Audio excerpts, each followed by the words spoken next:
Hi friends, இன்றைக்கி வீடியோவில் நம்ம பார்க்க போகிற ரெசிபி என்னென்னு பார்த்தீங்கன்னா கிறிஸ்மஸ் ஸ்பெஷல் ப்ளம் கேக். வாங்க ஃப்ரெண்ட்ஸ், எப்படி செய்யலாம்னு சொல்லிட்டு வீடியோவில் போய் பார்க்கலாம்.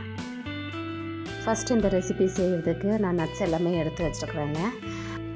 சின்ன சின்னதாக கட் பண்ணி வச்சுருக்கிற முந்திரி, பாதாம், கருப்பு திராட்சை, டூட்டி ஃப்ரூட்டி, செரி பழம் இதை தாங்க நான் எடுத்து வச்சுருக்கிறேன். இப்போ வேறு ஒரு பேனில் 1/4 கப் அளவுக்கு சர்க்கரை எடுத்துருக்குறேங்க. இப்போ இந்த சர்க்கரை எல்லாமே நல்லா உருகிட்டு தேன் கலர் அளவுக்கு வரணுங்க.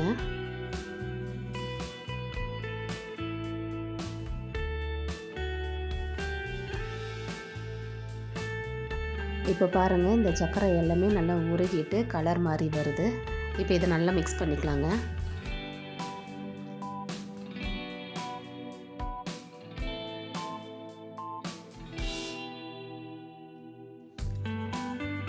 பாருங்கள், இப்போ சர்க்கரை நல்லாவே உருகிடுச்சு.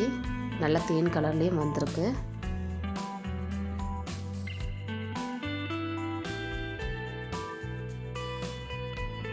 இப்போ இந்த கலரில் வந்ததுக்கப்புறமா நான் சுடுதண்ணி சேர்த்துருக்குறேங்க.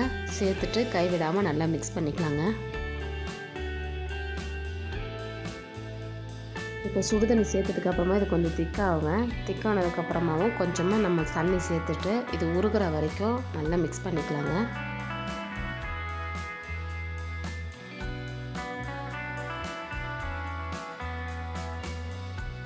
இப்போ பாருங்கள், சர்க்கரை எல்லாமே நல்லா கரைஞ்சிடுச்சு. இப்போ நம்ம முன்னாடி எடுத்து வச்சுருக்கிற நட்ஸ் எல்லாமே நம்ம சேர்த்துக்கலாங்க. முந்திரி, பாதாம், கருப்பு திராட்சை, செரி பழம், டூட்டி ஃப்ரூட்டி எல்லாமே சேர்த்துட்டு நல்லா மிக்ஸ் பண்ணிக்கலாங்க.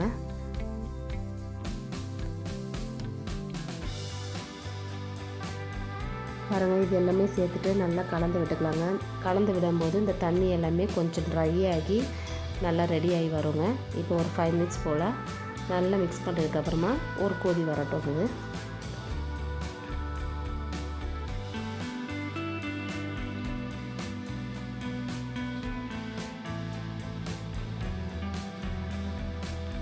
இப்போ இது ஒரு தடவை மிக்ஸ் பண்ணிக்கலாங்க. பாருங்கள், இப்போ அந்த சர்க்கரை தண்ணி எல்லாமே நல்லா கொஞ்சம் ட்ரை ஆக ஆரம்பிச்சிருக்கு.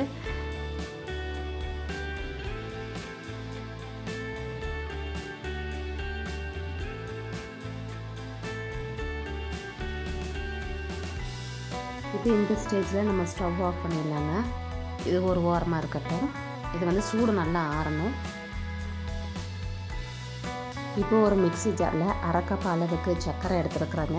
சர்க்கரை சேர்த்துலாம். அது கூடவே வாசனைக்காக 2 ஏலக்காய் எடுத்துருக்குறாங்க.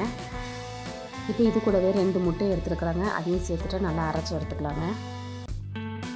இப்போ இது சூடு நல்லா ஆறி இருக்குங்க. வேறு ஒரு பாத்திரத்தில் மாற்றி எடுத்து வச்சுருக்கிறேன். இப்போ இது கூட மாவு ஐட்டம்லாம் நம்ம சேர்த்துக்கலாங்க.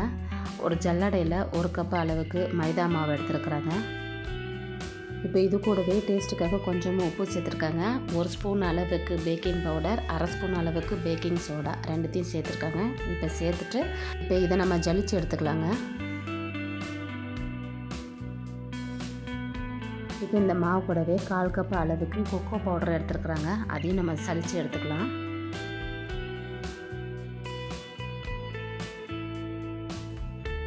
இப்போ இது கூடவே நம்ம மிக்சியில் அரைச்சி வச்சுருந்தோம்லாங்க, அதை நம்ம சேர்த்துக்கலாம். சர்க்கரை, முட்டை, ஏலக்காயெல்லாம் அரைச்சதை சேர்த்துக்கலாங்க. சேர்த்துட்டு அது கூடவே 1/4 கப் அளவுக்கு வாசனை இல்லாத எண்ணெயை சேர்த்துக்கலாங்க. சேர்த்துட்டு ஒரு ஒயர் விஸ்க் வச்சுட்டு நல்லா மிக்ஸ் பண்ணிக்கலாம். நம்ம சர்க்கரையில் அந்த ஃப்ரூட்ஸ் எல்லாமே போட்டு பண்ணதுனால கொஞ்சம் ஸ்டிஃபாக இருக்கும். அது எல்லாமே நல்லா மிக்ஸ் பண்ணதுக்கப்புறமா கொஞ்சம் நார்மல் பதத்துக்கு வந்துடுங்க. இப்போ நல்லா இது மிக்ஸ் பண்ணிக்கலாம். இப்போ இது கூடவே தேவையான அளவுக்கு கொஞ்சமாக பால் சேர்த்துட்டு நல்லா கலந்து விட்டுக்கலாங்க.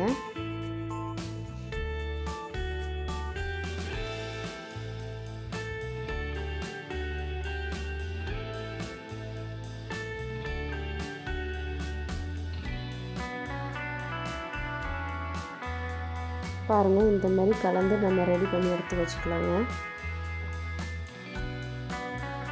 இப்போ ஒரு கேக் டின்னில் கொஞ்சமாக எண்ணெய் ஊற்றி எல்லா இடத்துலையும் அந்த எண்ணெய் படுற அளவுக்கு நம்ம தேய்ச்சி வச்சுக்கலாங்க. இது கூடவே கொஞ்சமாக மைதா மாவு சேர்த்துட்டு எல்லா இடத்துலையும் படுற அளவுக்கு சம அளவாக ஸ்ப்ரெட் பண்ணி விட்டுக்கலாங்க.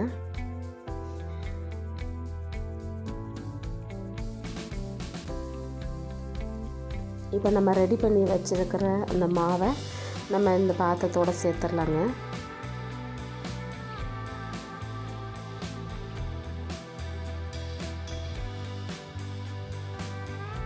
இப்போ மாவை சேர்த்துட்டு 2-3 தடவை நல்லா டேப் பண்ணிக்கலாங்க. நான் இன்றைக்கி இட்லி பாத்திரத்தில் தாங்க சேர்க்குறோம். ஒரு 10 நிமிஷம் போல் ப்ரீஹீட் பண்ணியிருக்கிறேன். ஒரு ஸ்டாண்டு வச்சுட்டு அதுக்கு மேலே நம்ம இந்த மாவை வச்சிடலாங்க. மூடி போட்டுட்டு 3/4 மணி நேரம் போல் லோ ஃப்ளேமில் வச்சுக்கிட்டு நல்லா வேக வச்சுக்கலாங்க.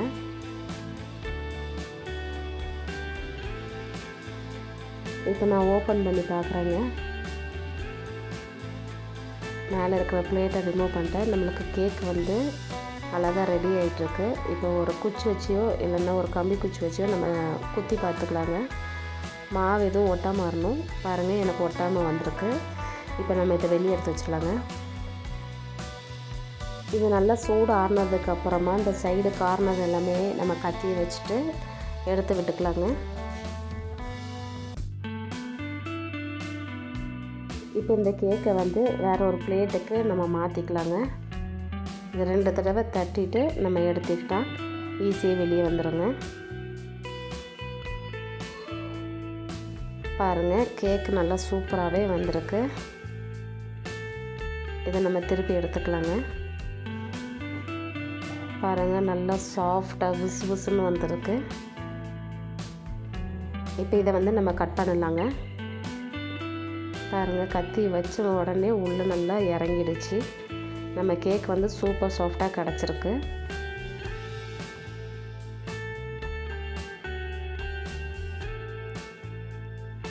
பாருங்கள், இப்போ இதை நான் கையை வச்சு அமுத்தி காட்டுறேன்.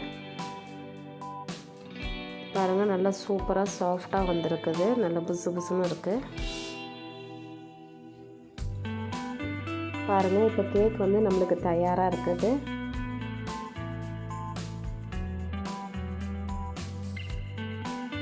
அவ்வளோதாங்க.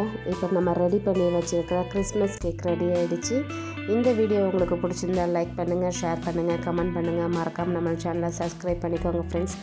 பக்கத்தில் இருக்கிற பெல் ஐக்கானையும் கிளிக் பண்ணிக்கோங்க. அப்போ தான் நான் போடுற வீடியோ எல்லாமே உங்களுக்கு நோட்டிஃபிகேஷனாக வரும் friends. Okay friends, tata bye by.